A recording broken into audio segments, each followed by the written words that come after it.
انشاءاللہ. کپڑے موڑ کر نماز پڑھنا کیسا ہے اور ٹخنوں سے نیچے کر کے نماز پڑھنا کیسا ہے؟ یہ سوال کا جواب میں اس سے پہلے یہاں بہت تفصیل سے دے چکا ہوں. کپڑے موڑ کر نماز پڑھنا مکروہ تحریمی ہے. اس سے نماز واجب الاعادہ ہے، نماز نہیں ہوتی، دوبارہ اس نماز کا صحیح طریقے سے لوٹانا واجب ہے. اور دوسرا یہ کہ اس تعلق سے جو غلط فہمی پھیلائی جاتی ہے کہ کپڑے جو ہے ٹخنوں سے اوپر نہ ہو تو نماز نہیں ہوتی، تو کچھ لوگ ٹخنوں سے اوپر کرنے کے لیے کپڑے کو فولڈ کر لیتے ہیں. یہ ہوتا ہے نا. اور اس تعلق سے پھر ایک حدیث سناتے ہیں، کہتے ہیں کہ اللہ کے رسول کی حدیث ہے کہ وہ لباس جہنم میں ہے جو ٹخنوں سے نیچے ہو. تو میں اس کی تھوڑی تفصیل بتا دیتا ہوں.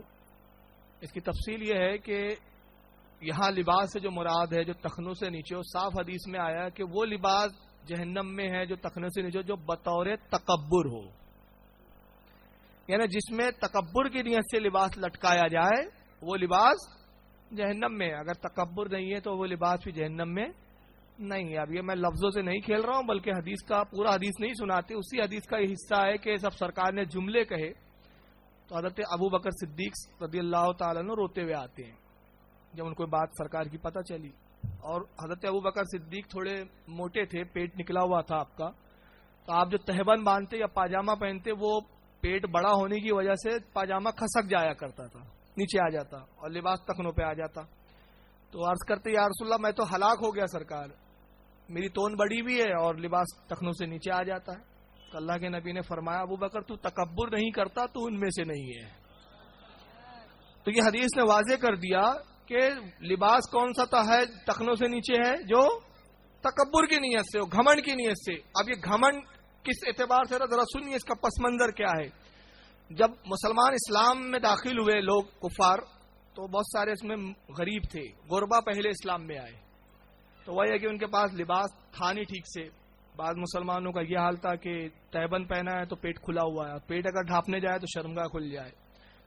تو اور پھر وہ بھی اتنے چھوٹے لباس ہوتے تھے کہ ٹخنوں سے اوپر گھٹنوں تک ہوتے تھے، وہ غربت کا یہ عالم. تو ابو جہل نے یہ کیا کہ ایک بہت بڑا جھبا تیار کیا جس کو 3-4 لوگ جھبا پکڑ کے چلتے تھے ساتھ میں اس کے. تو ابو جہل نے کہا کہ مسلمانوں کو تانا دیا، اس نے کہا کہ اے مسلمانوں دیکھا تم جس رب کو مانتے ہو، جس رب کا کلمہ پڑھتے ہو، اس رب نے تمہیں کیا دیا سوائے مفلسی کے، غربت کے. اور دیکھو میرے لات و حبل نے مجھے کتنا نوازا ہے. تو اللہ کے نبی نے فرمایا وہ لباس جہنم میں ہے جو تکبر کی نیت سے ٹخنوں سے. بات سمجھ میں آ گئی؟ یہ ہے. اس کے برعکس بخاری شریف کی حدیث ہے کہ اللہ کے رسول فرماتے ہیں پروردگار عالم نے مجھے 3 چیزوں کا حکم دیا اور تاکید کی بار بار کہ محمد یہ 3 چیزوں پہ آپ سختی سے عمل کیجیے. سرکار فرماتے مجھے رب نے پہلا حکم یہ دیا کہ جب میں نماز کی حالت میں ہوں تو اپنے بالوں سے نہ کھیلوں، نماز پڑھتے ہوئے اپنے بالوں کو نہ کھجاؤں، مجھے یہ حکم دیا. سرکار کہتے دوسرا اور مجھے رب نے حکم دیا کہ جب میں سجدہ کروں تو 7 چیزوں پر میں سجدہ کروں. پہلی چیز یہ 2 ہاتھ، کتنے ہو گئے 2، یہ 2 ہتھیلیاں، دونوں پیر. اور پھر علماء نے اسی حدیث کی روشنی میں مسائل اخذ کیے، کہا کہ انگوٹھے کا پیٹ ٹکنا دونوں یہ فرض ہے، پھر 2 انگلیوں کا ٹکنا یہ واجب ہے، اور پھر پوری انگلیاں ٹکنا یہ مستحب اور سنت ہے. تو انگوٹھا یہ پورا پیٹ ٹکنا چاہیے. صرف ایسا بہت سارے لوگ ایسی سیدھا پیر رکھتے سجدے میں جب جاتے ہیں تو وہ پورا پیٹ ٹکنا چاہیے اس کا. تو اللہ کے رسول نے فرمایا کہ مجھے 7 چیزوں پہ سجدہ کرنے کا میرے رب نے حکم دیا. 2 ہتھیلیاں، 2 پیر، 2 گھٹنے، کتنے ہو گئے 6، اور ناک اور پیشانی کو ایک ہی میں شمار کیا گیا، یہ ہو گیا 7. اب کچھ لوگوں کے یہاں لگا ہوا دکھتا ہے آپ کو وہ چاند کہاں وہ عجیب ہی دکھتا ہے، تو سجدہ نہیں ہوتا ان کا. اور سجدہ نہیں ہوتا تو نماز ہی نہیں ہوتی، صرف ٹکرے مار رہے ہیں خواہ. اس لیے کہ سنت یہ ہے اور حکم یہ ہے سجدے میں پیشانی کا اور ناک کی ہڈی کا ٹکنا فرض ہے، اور فرض ادا نہیں ہوگا تو نماز نہیں ہوں گی. تو حکم یہ ہے کہ یہ پیشانی ٹکے اور یہ ناک کی ہڈی ٹکے، اس طرح کہ یہ دونوں ٹک کر ایک ہو جائے. یہ جو یہ ٹکاتا ہے ظاہر سی بات ہے اس کی یہ ہڈی نہیں ٹکتی تو اس کا سجدہ ادا نہیں ہوتا. تو 7ویں چیز یہ کہ پیشانی اور ناک کی ہڈی کو ایک کر دیا جائے.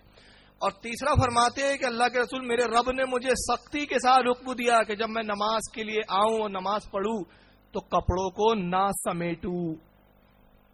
کپڑے کو اب یہ آپ نے جو پائچے موڑے یہ کیا ہوا؟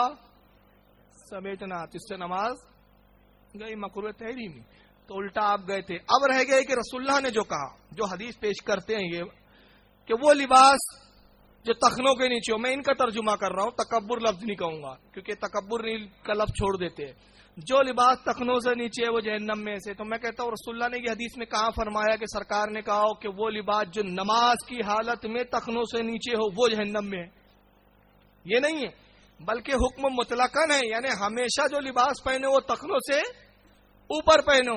تو اب نماز میں آپ جا رہے ہیں, فجر کی 2 رکعت فرض ہے اور سنت بھی پکڑ لیں, آدھا گھنٹہ پکڑ لیں فجر کے لیے, آدھا گھنٹہ ظہر کے لیے, آدھا گھنٹہ عصر کے لیے, آدھا گھنٹہ مغرب, آدھا گھنٹہ عشاء, 2.5 گھنٹے, 12 گھنٹے اگر آپ چل رہے پھر رہے ہیں اور 12 گھنٹے میں آپ سو رہے ہیں گھر میں ہیں, تو 12 گھنٹے میں 2.5 گھنٹے نکالے تو کتنے بچے؟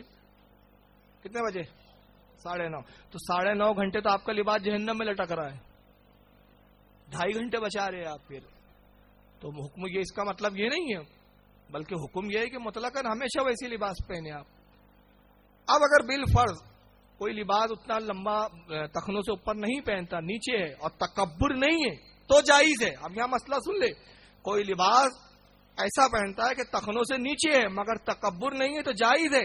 مگر کوئی لباس قیمتی کپڑوں کا پہنتا ہے, تخنے سے اوپر ہے اور لباس پہ گھمنڈ تکبر کر رہا ہے تو وہ حرام ہے. مسئلہ یہاں تکبر کو لے کر ہے, لباس کے چھوٹا بڑا ہونے سے کچھ بھی نہیں ہے. اور تیسری بات اس کے اندر اہم یہ ہے کہ تخنوں کا جو معاملہ آیا ہے لباس کا, تخنوں سے نیچے ہونا چاہیے. اگر آپ لباس تخنوں سے نیچے پہن رہے ہیں اور تکبر نہیں ہے تو آپ ثواب کے مستحق بھی نہیں اور گناہ کے بھی مستحق نہیں ہے, کیونکہ تکبر نہیں پایا گیا. اور اگر آپ سنت کی نیت سے تخنوں سے اوپر پہنتے ہیں تو آپ سنت کا بھی آپ کو ثواب مل جائے گا. تو سنت پر عمل کرے. اچھی بات ہے کہ اگر تخنوں سے اوپر پہنے اور علماء پہنتے بھی ہے تو سنت کا ثواب ملے گا. اگر بالفرض نہیں پڑھتے تو گناہ نہیں ہے مگر سنت کے ثواب سے محروم رہیں گے. تو سنت کا ثواب لے. واللہ عالم ثم رسول عالم.